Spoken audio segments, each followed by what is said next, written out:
Estimados amigos, bienvenidos a la sesión número 6 del curso Java Post Developer, donde continuaremos revisando el framework de Collection. En esta oportunidad hablaremos sobre la manera de cómo iterar en una colección, ya sea utilizando el for each y utilizando el iterate. Entonces, para comenzar, nos ubicaremos en nuestro Eclipse y continuaremos utilizando nuestro proyecto llamado con el nombre de Collection, en el cual procederemos a crear un nuevo paquete. Control N, abrimos el Wizard Package y colocaremos iterar.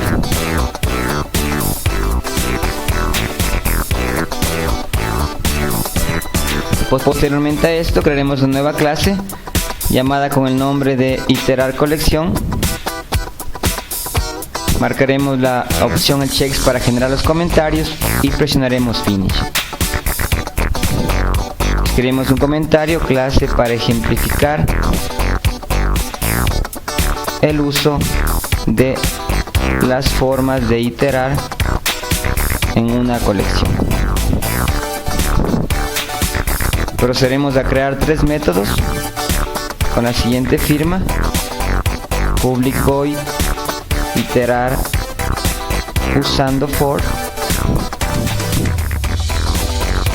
control A, control I, en el cual recibiremos una colección. Seguiremos utilizando a nuestra lista, una implementación de la lista, la cual es un array list, y pondremos lista de nombres. Control Shift para importar, y de igual forma crearemos otro método, pero en este caso utilizaremos el for each, y finalmente crearemos otro método y utilizaremos el iterador, iterator. Procedemos de hacer los comentarios respectivos. No olviden que es muy importante siempre comentar todos y cada uno de los elementos utilizados en una clase. Método para mostrar cómo iterar los elementos de una colección utilizando la sentencia for. De igual manera lo hacemos en el método siguiente utilizando la sentencia for each, que no es más que un for mejorado, ¿no?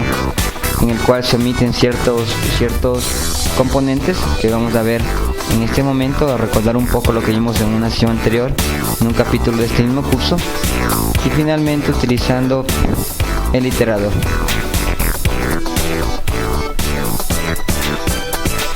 Entonces, lo que comenzaremos realizando, indicando, será cómo iterar con el for, para lo cual nosotros hemos creado un método que recibe una lista de nombres, lo cual nos procedemos a barrer o a iterar dentro de esa estructura, para lo cual colocaremos las componentes como parte de un for. No olviden que el primer componente está en la inicialización, tenemos igual a 0, el segundo está en la condición, mientras i sea menor que lista de nombres, punto size. Vamos a iterar hasta que lleguemos al tamaño total de la colección, y luego de esto está la parte de la iteración, iteramos de uno en uno. Entonces, para poder mostrar, antes de esto colocaremos aquí un impresor para poder poner iterar una colección, un título, iterar una colección utilizando el for. Entonces, una vez que hemos definido el for, en la cual no olviden recordar que el primer componente del for es el tema de la inicialización, el segundo el tema de la condición, y el tercero la iteración. Estamos diciendo que comienza en 0, ya que el índice de una lista siempre comienza en 0. Luego de esto estamos indicando que la condición que va a iterar hasta que sea menor que el tamaño de la colección a través del método size de la lista, y finalmente la condición que vamos a iterar de uno en uno.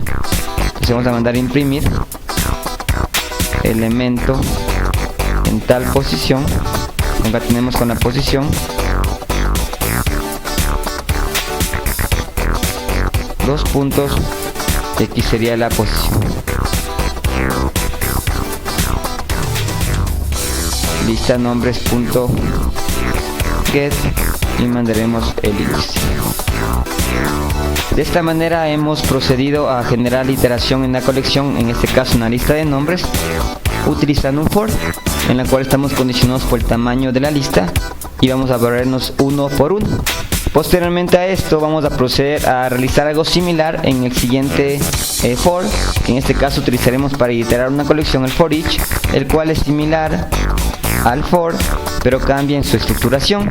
Entonces primeramente vamos a cambiar el título, iterar una colección utilizando el for each, y posteriormente a esto vamos a cambiar la forma de cómo está estructurado el for each, debido a que el for each siempre tiene tres características principales, que siempre comienza desde el primer elemento, siempre itera todos los elementos y siempre avanza uno a uno, por lo cual estos bloques o componentes que forman parte del for ya no se utilizan.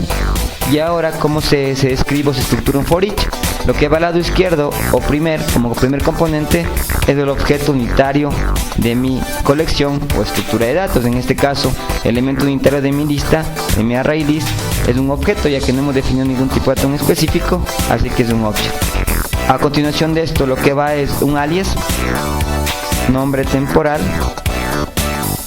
luego va dos puntos y finalmente en el lado derecho colocaremos la lista o estructura en lo que queremos iterar.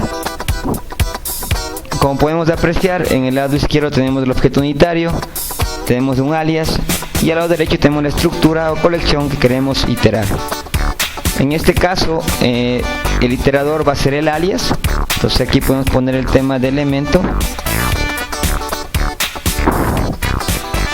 y nuestro iterador va a ser nuestro alias. En este caso no tenemos que acceder a través de un índice, ya que el índice representa nuestro iterador, nombre temporal. Finalmente, la última manera de iterar una colección es utilizando la interfase iterator, que de igual forma que cualquier colección puede ser parametrizable por un tipo de dato específico, que lo revisaremos en el siguiente video de esta sesión. Iterator nombres.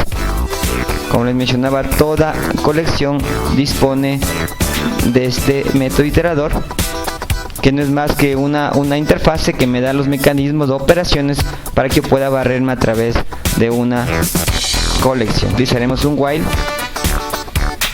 y en la conexión utilizaremos nuestro iterador a través del método hasNext. Y este método lo que hace es preguntar si existe un elemento en la colección, y si existe, hasta que exista, continuará haciendo el ciclo dentro del while. Y lo que haremos acá será igual imprimir el elemento,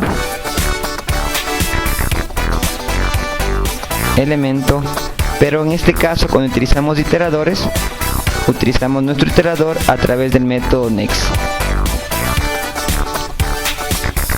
Si recapitulamos un poco esta última parte de la utilización del iterator, podemos decir que todas las colecciones no olviden recordar que la interfaz base de la colección era iterable, luego de eso venía collection y luego venía en el tema de lo que son set, la lista, las colas, los cuales comparten en común este iterador, que es una interfase que me da los mecanismos necesarios para poder iterar una colección. A través del método hasNext lo que hago es preguntar si existe un elemento para que siga continuando la condición del bucle, y con el método next lo que hago es sacar el elemento que está disponible en ese momento. Finalmente, para poder probar las diferentes maneras de iterar una colección, vamos a crear un método main y vamos a instanciar nuestra clase iterator collection, new iterator collection, y mandaremos a llamar a todos y cada uno de los métodos para hacer la prueba respectiva. Primero al tema del for, luego de esto al iterar el for each, y luego de esto a iterar usando el iterador. Lo que nos falta especificar es un array list de lista de nombres que vamos a proceder a crear, y vamos a proceder a colocar valores. Entonces, lista de nombres, colocaremos nombres de mujeres en esta oportunidad, Evelyn. Colocaremos otro nombre, Aura. Colocaremos otro nombre, es Vicky. Y finalmente colocaremos otro nombre que será Margarita. Entonces procedemos a guardar, y antes de proceder a ejecutar, revisemos que todos tengan la misma estándar o formato. Aquí me está faltando colocar el título y traer una colección utilizando el iterator. Ahí sí, control shift S, doy clic derecho acá, procedo a ejecutar run as Java application. Y como podemos apreciar, tenemos los ejemplos de iterar una colección utilizando tres mecanismos diferentes, utilizando el for, utilizando el for each y utilizando el iterator. Entonces, finalmente cabe mencionar que el mecanismo que ustedes utilicen para poder iterar una colección dependerá mucho de las características de cada mecanismo, y también dependerá del JDK que estén utilizando. Por ejemplo, en el caso de que utilicen la primera forma utilizando un for, en el for tienen la ventaja que ustedes pueden barrerse la colección, no de manera secuencial, sino de algún otro tipo de forma, es decir, pueden saltar de 2 en 2, de 3 en 3, iterar al revés, de una manera sumamente práctica. En el caso que quieran ustedes iterar toda la colección siempre de manera secuencial, la manera más práctica es utilizar un for each. Y en el caso que ustedes quieran utilizar un iterador, el iterador, en esta oportunidad hemos visto un iterador secuencial, pero el iterador también tiene otras convenciones que se puede utilizar de manera contraria o al revés. Entonces, como vuelvo y repito, dependerá mucho de las características que ustedes quieran utilizar para poder recuperar los elementos de una colección, y también del JDK que estén utilizando. En el siguiente video de esta sesión demostraremos el uso de los genéricos para el tema de las colecciones. No olviden por favor seguirnos en las redes sociales, suscribirse a nuestro canal de YouTube y estar atento a todas las novedades que vayamos generando para el aprendizaje de Java. Eso es todo. Muchas gracias.